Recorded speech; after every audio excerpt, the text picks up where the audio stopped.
ఇలాంటి ప్రభుత్వం ఎన్ని రోజులు ఉంటుందో చెప్పలేని పరిస్థితి ఈ రోజు ఉంది. కేంద్రంలో బీజేపీ పార్టీ అధికారంలో ఉంది అన్న మాటే తప్ప పవర్ మాత్రం ఈరోజు బీజేపీ చేతిలో లేకుండా పోయింది.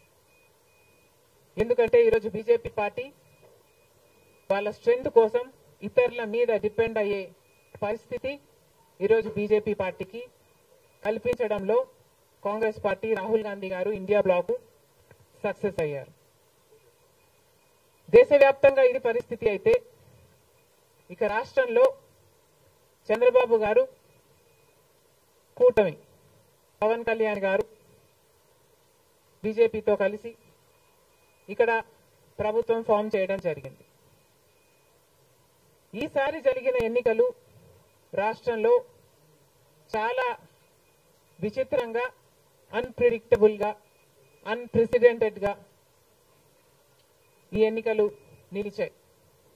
కారణం ఏమిటి అంటే ప్రజలు చాలా డిసిసివ్ గా ఒక నిర్ణయం తీసుకున్నారు. మాకు మార్పు కావాలి అన్న నిర్ణయం ప్రజలు తీసుకున్నారు కాబట్టే ఈ ఎన్నికలు ఒకే డిసిషన్ మీద ఆధారపడి జరిగిన ఎన్నికలు. For Jagan, against Jagan. ఒకటే డిసిషన్ గా ఈ ఎన్నికలు నిలిచాయి. For Jagan or against Jagan. Against Jagan అన్న మార్పు కావాలి అన్న ఈ గట్టి డిసిషన్ ప్రజలు తీసుకున్నారు కాబట్టి ఈరోజు వాళ్ళ ఓటు వేస్ట్ కాకూడదు అన్నట్టుగా చాలా డిసిసివ్ గా they voted with a vengeance for change. ఇది అవునన్నా కాదన్నా ఇది వాస్తవం. కేవలం అంత గట్టి నిర్ణయం ప్రజలు తీసుకుని మార్పు కావాలి అన్నంత గట్టి డిసిజన్ తీసుకున్నారు కాబట్టి ఇన్ ద ప్రాసెస్ ఈరోజు కాంగ్రెస్ పార్టీ కూడా అనుకున్న మేరకు పర్ఫామ్ చేయలేకపోయింది. కాంగ్రెస్ పార్టీ కూడా కేవలం నెల రోజుల ముందు సర్వే చేస్తే Congress party vote share between 6 to 7% ఉంది. దాన్ని మేము కష్టపడి పనిచేస్తే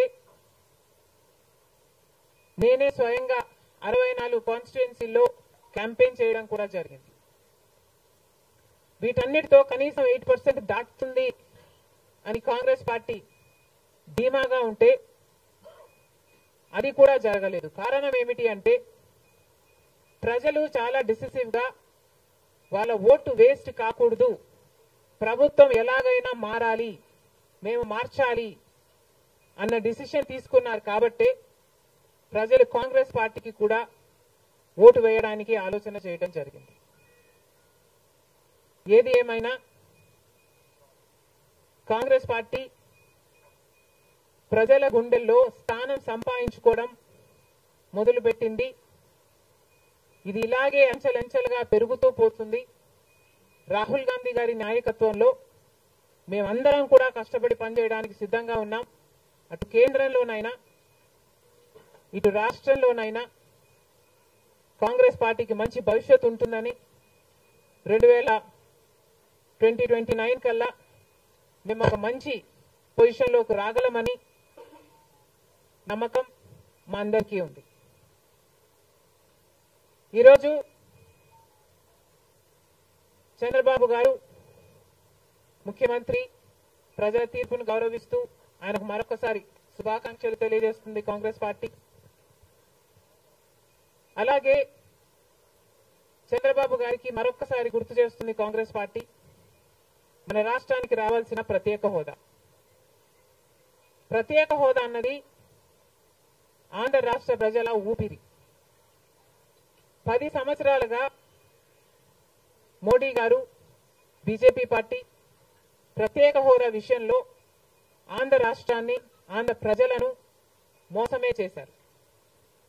10 సంవత్సరాల క్రితము ఎలక్షన్లకు ముందు మోడీ గారు వచ్చినప్పుడు 10 సంవత్సరాలు ప్రత్యేక హోదా ఇస్తాము అని తిరుపతిలో మాట ఇవ్వడం జరిగింది మోడీ గారు. అప్పుడు చంద్రబాబు గారు చెప్పిన మాట 10 సంవత్సరాలు సరిపోదు, 15 సంవత్సరాలు కావాలి అన్నారు అదే సభలో. కానీ 10 సంవత్సరాలు గడిచిపోయినా కూడా ఈ రోజు వరకు కూడా బీజేపీ పార్టీ ఆ మాటను నిలబెట్టుకోలేదు. కానీ ఇప్పుడు చంద్రబాబు గారు మద్దతు ఇస్తున్నారు కాబట్టి బీజేపీ పార్టీ అధికారంలో నిలబడింది.